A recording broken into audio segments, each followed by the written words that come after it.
Au fond, vous êtes en train d'aborder un des phénomènes qui, pour moi, est producteur aussi d'antisémitisme. C'est quand on parle d'Israël en tant qu'exception. L'État paria parmi tous les États, c'est le seul qui est désigné, c'est terrible. Alors moi, entrez sur le site de l'Union européenne à la rubrique sanctions de l'Union européenne. Il y a des dizaines de pays du monde qui sont sanctionnés par l'Union européenne avec des sanctions très diverses, des sanctions militaires, des sanctions financières, des sanctions économiques, etc. Alors là, pour le coup, il manque quelqu'un. Israël n'est pas sanctionné du tout par l'Union européenne. Là, par exemple, on a une forme d'exceptionnalité qu'on pourrait vous renvoyer. Donc, je crois qu'il faut aussi raison garder. Je comprends que on puisse être, quand on est juif, persuadé que la souveraineté nationale juive unique est quelque chose de fondamental. Les Juifs ont une histoire et je la connais.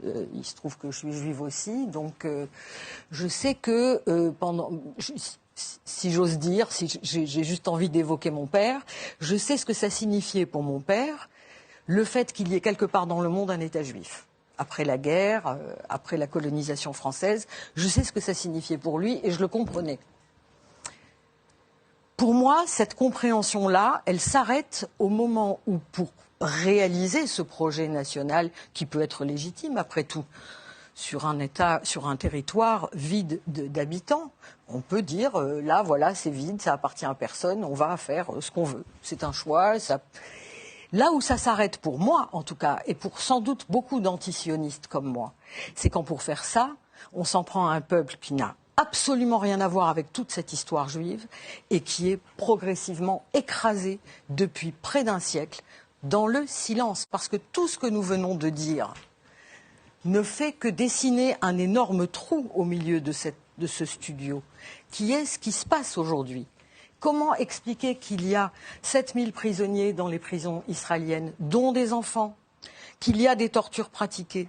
Comment expliquer qu'1,5 million de personnes vivent à Gaza, sous blocus, sous un siège scandaleux, avec, écoutez, j'ai à côté de moi MSF, monsieur MSF, avec aujourd'hui une eau qui n'est plus potable, avec... Je confirme, les conditions de vie à Gaza sont littéralement infernales. Tout ça, il ne faut pas en parler. Donc, on va parler d'antisémitisme et d'antisionisme. C'est une stratégie. C'est une stratégie et nous en avons toutes les preuves, vous et moi. Quand je dis nous, c'est pas nous les militants. C'est qui veut lire et qui veut le savoir, le sait.